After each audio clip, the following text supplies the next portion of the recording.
अजीज़ान अमन आसिम मुनीर को अगर देखा जाए उसका पर्सनालिटी प्रोफाइल उसको समझा जाए तो ये वाज़े नज़र आता है कि कोई डीप इंटेलेक्चुअल ये बंदा नहीं है। जी हजूरी जो कि फ़ौज का जो इस वक्त टीसी का कल्चर है, अब टीसी के मुख्तलिफ नाम हैं, आप जो भी उसको देना चाहें, खुशामदी का कल्चर है और रट्टा लगा के ये बंदा तरक्की पाता चला आया है और इस मुकाम के ऊपर पहुंच गया है जिसका शायद ये अहल नहीं था, जो कि एक सिस्टम फेलियर की निशानी है। लेकिन फौज में हमेशा मेंटोर्स का, उस्तादों का एक किरदार रहता है या पुराने छापों का इस्तेमाल रहता है कि डीएस सोल्यूशन क्या है, पुराना हमसे पहले जो लोग यहाँ पे बैठे हैं उन्होंने किस तरह ये मामला चलाया है।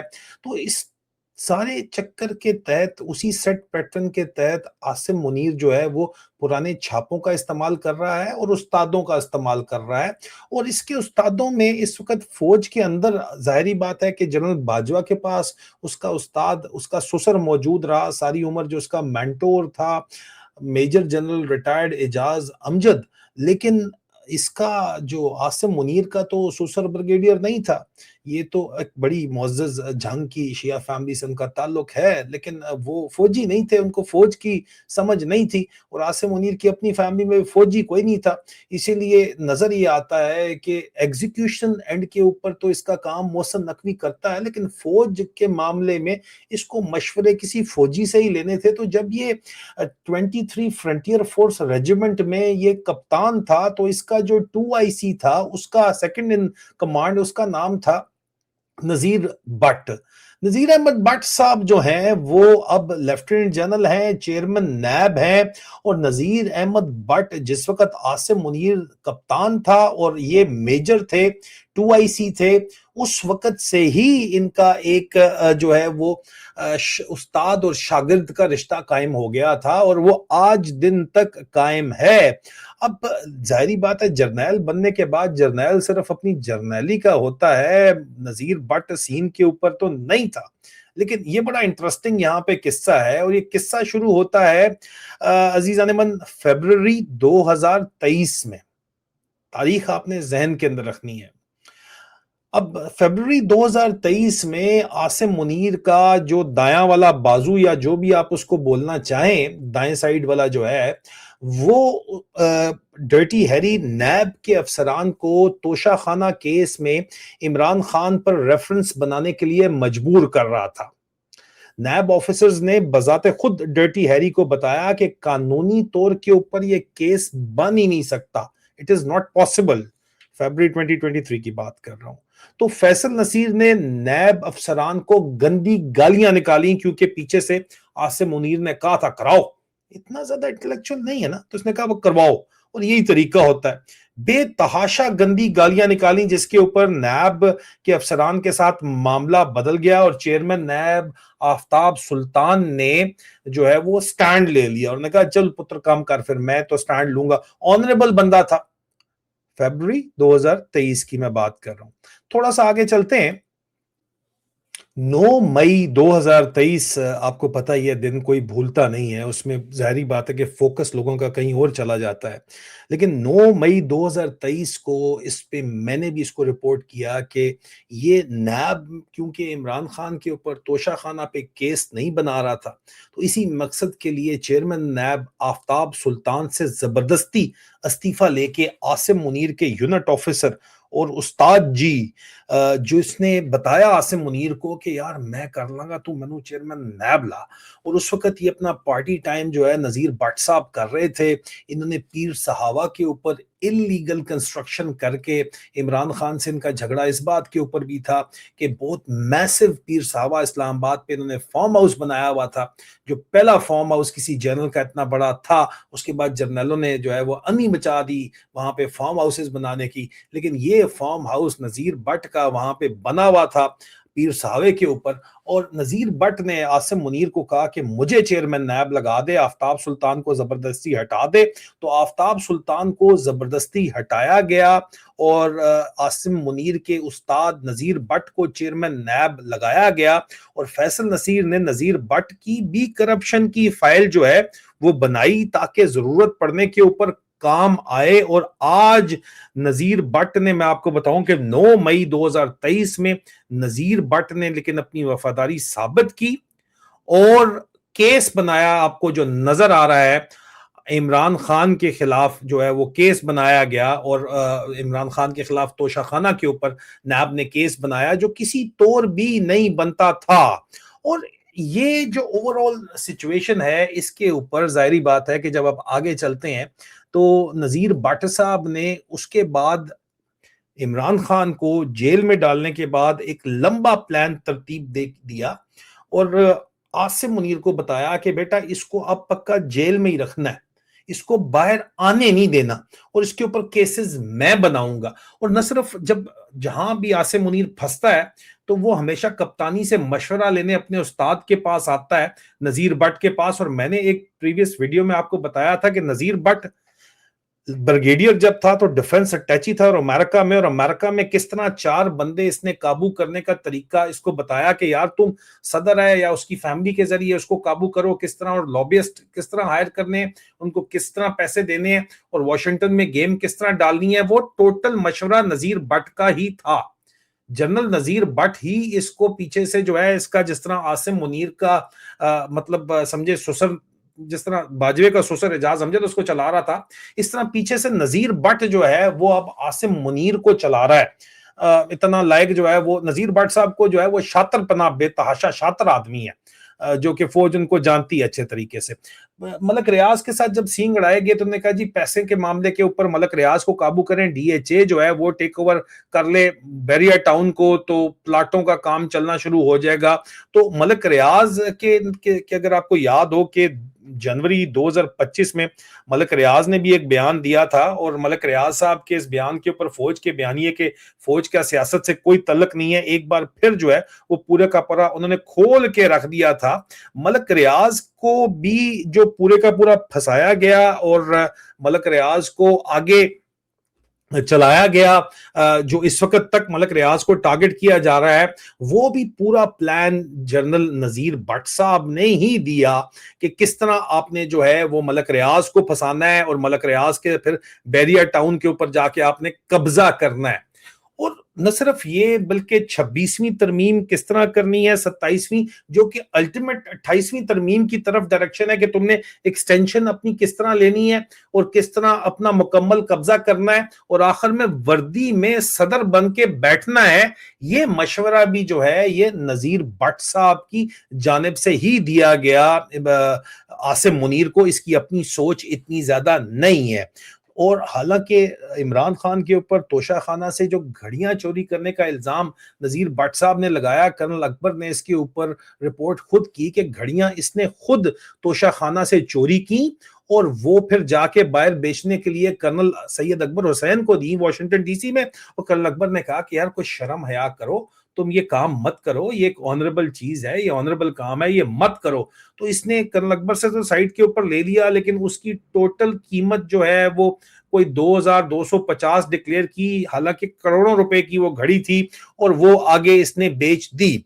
और जनरल नजीर भट्ट का जो है जारी बात है कि जो ताल्लुक आसिम मुनीर के साथ है, और उसमें उसने आसिम मुनीर को ये गिद्दड़ सिंगी सिखाई कि किस तरह आसिम मुनीर ने जाके काबू करना है अमेरिका को। वो तो एक केस है, लेकिन इस वक्त जो 28वीं तरमीम से रिलेटेड और आसिम मुनीर की जितनी भी हरकतें हैं सारी की सारी, उनसे रिलेटेड जो भी काम चल रहा है वो सब का सब पीछे से जो मास्टरमाइंड है, जो प्लानर है, वो नजीर भट्ट है।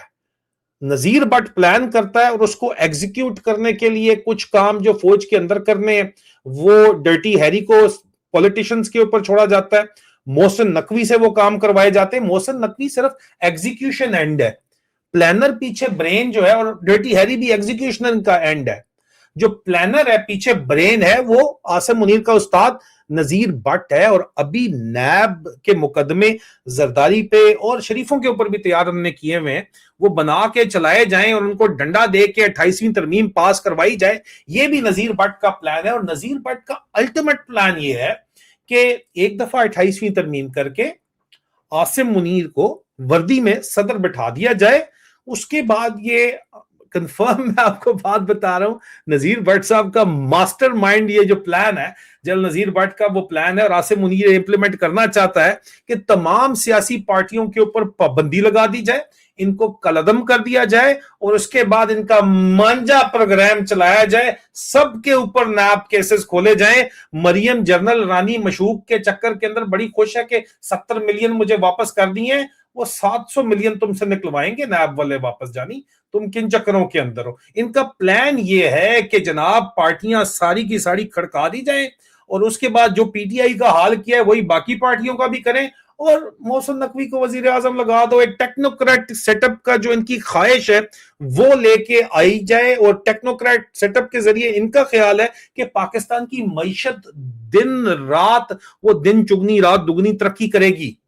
और दूसरी तरफ चेयरमैन नैब का क्या काम है कि कराची के बिजनेसमैन को जाके 2 महीने पहले उनसे बदमाशी करके आया है कि मैं तुम सब लोगों को देख लूंगा जो तुम लोग यहाँ पे ड्रामे कर रहे हो, पाकिस्तान के अंदर से पैसा तुम निकाल के लेके जा रहे हो, अपना पैसा पाकिस्तान के अंदर लाओ और लगाओ। कराची के बिजनेसमैन आपको ये बताएंगे, न सिर्फ बिजनेसमैन बल्कि पॉलिटिशियंस को भी डंडा देने के अंदर इस वक्त जो प्रिंसिपल रोल मीसने का काम कर रहा है, वो पीछे प्लानर जो है, मास्टरमाइंड जो है, वो जनरल नजीर भट्ट है, जिसने ये प्लान बना के 26वीं 27वीं और 28वीं तरमीम का दिया हुआ है। और अब अल्टीमेट प्लान ये है कि तमाम पॉलिटिशियंस के ऊपर नैब में इस वक्त फाइल्स तैयार हैं और तमाम के तमाम पॉलिटिशियंस, इसमें नून लीग, पीपल पार्टी शामिल, पीटीआई को भी नहीं छोड़ना। ये भी मैं आपको बता दूं, जो इस वक्त पीटीआई जो कर्नलों और जर्नलों की गोद में बैठे हुए लीडर है इमरान खान से जो गद्दारी कर रहे हैं, उनको भी ये नहीं छोड़ेंगे। इन सब के से एक एक पैसा ये निकालना चाहते हैं, निचोड़ना चाहते हैं। और इनका ख्याल है कि जब ये डंडे का राज होगा और सिर्फ एक पुलिस स्टेट के तौर के ऊपर पाकिस्तान चलेगा तो फिर पाकिस्तान माशी तरक्की करेगा। ये विजन है जनरल नजीर भट्ट का, जो अपने शागिर्द आसिम मुनीर के जरिए इंप्लीमेंट करना चाहते हैं। और आखिरी और इंतहाई अहम तरीन बात दिल थाम के बैठिए जो इन्होंने तैयार की हुई है, वो क्या है कि उस्ताद जी ने अमेरिका तो काबू करवाया है ना, मुनीरे मिस्त्री को उस्ताद जी ने काबू करवाया है अमेरिका। और मुनीरा अभी तो फायदे उठा रहा है, हालांकि स्टोरी कल आ गई है, अमेरिका वाले अभी इसकी टिबड़ी टाइट करना उन्होंने शुरू कर दिया। आमों का सीजन जून जो करीब आ रहा है, उस्ताद जी ने यह भी मशवरा दिया है कि आप एक दफा सब कुछ टेक ओवर करके, मुशर्रफ ने जिस तरह उधर जाके इंडिया में आगरा में विजिट किया था और बड़ा जबरदस्त किस्म का जनाब उसकी रिसेप्शन हुई थी, तुम भी वर्दी में, जियाउल हक भी मैच देखने चला गया था, मुशर्रफ भी बड़ा कैरिज्मेटिक लीडर बन गया था। वहां पे इंडिया टुडे ने कनक्लेव भी किया था, ऐश्वर्या भी आई थी, वो तो वहां पे कहीं और भी मुलाकातें हुई थी। तो तुम भी जाओ वहां पे, उनके साथ मुलाकातें करो और उनके साथ ट्रैक 2 डिप्लोमेसी शुरू कर दो और उनके साथ मामलात अपने सेट कर लो। अब वो इनकी बात मानेगा नहीं मानेगा, बहुत से लोग कहते हैं नहीं मानेगा, बिल्कुल मानेगा, क्यों नहीं मानेगा भाई। एक दफा कब्जा कर ले तो मानेगा, क्योंकि अगर इंडियन मीडिया उसके साथ हो जाता है तो फिर उसका राज चलेगा। मुशर्रफ के साथ भी इंडियन मीडिया की वो डार्लिंग जब बन गया था, तो इस वक्त भी डिप्लोमेटिक सर्कल की तो इंडिया की वो डार्लिंग नहीं भी बना हुआ, तो बाज उससे रहा नहीं जाता। मसला इसका ये है मुनीर मिस्त्री का कि इसकी सोच जो है वो जाहिर बात है कि वो अब जाहिर बात है कि वो जो डेरी हसनाबाद वाली जो सोच है वो तो निकल नहीं सकती। और दूसरी तरफ लेजिटिमेसी का क्राइसिस इतना बड़ा है कि लोगों को बोगीमैन बताना है। अफगानिस्तान कोई दुश्मन बताना चाहते थे, लेकिन अफगानिस्तान दुश्मन पाकिस्तानी मानने पर तैयार नहीं है, तो कश्मीर वाला तड़का लगाना इन्होंने होता है कि हम आजाद करवा के छोड़ेंगे, फितनतुल ख्वारिज, फितनतुल हिंदुस्तान। पॉलिटिकल लेजिटिमेसी नहीं है इसके पास, लेकिन जब इसके पास पॉलिटिकल लेजिटिमेसी किसने चार डालना, जब सारे पॉलिटिशियंस को इसने जेल में डाल देना है और जबरदस्ती जब कब्जा इक्तदार के ऊपर कर लेना है, तो फिर इनका अगला प्लान है कि ये इंडिया के ऊपर जाके चार्म ऑफेंसिव लॉन्च करेंगे, जो मुशर्रफ ने लॉन्च किया था।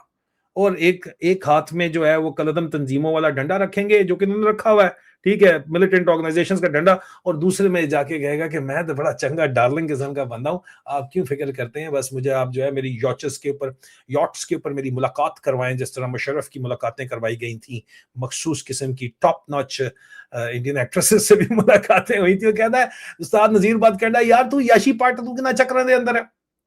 अब मुनीरा मिस्त्री जो है वो है तो चाचू इसकी अयाशी तो उसने पटनी है, लेकिन सबसे बड़ा मसला ये है कि इस वक्त 28वीं तरमीम के लिए क्या वो ब्लैकमेल इस वक़्त नैब इज़ द कलीदी किरदार नैब का है।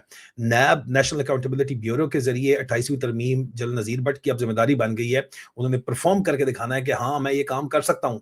मैं आपको इनको ब्लैकमेल करके नून लीग को, पीपल्स पार्टी को आपकी 28th अमेंडमेंट पास करवा के आपको दूँगा। और अगर 28th अमेंडमेंट वो पास करवा के देता है तो तब उसके बाद वो सबको खड़काएंगे ये। और ये मैं आपको पहले दिन से बता रहा हूं, तमाम पॉलिटिकल पार्टीज को खत्म करेंगे। और इनको लग रहा है कि इंडिया के साथ ये मामलात अपने फिर जाके जरा सेट कर लेंगे, तो इनको गलत लग रहा है, क्योंकि पाकिस्तान की जो इंटेलिजेंस कम्युनिटी है वो कहती है कि भाई that will be the end of Pakistan. India वालों को आप अपना सज्जन अगर समझ रहे हो, इतना बेवकूफ समझ रहे हो, तो उनको मौका इतना बड़ा मिल जाएगा कि पाकिस्तान में इतनी ऑलरेडी जो फॉल्ट लाइंस हैं उनको तो एक्सप्लॉइट बाहर से करने की जरूरत ही नहीं है, वो अंदर से ही हो जाएंगी।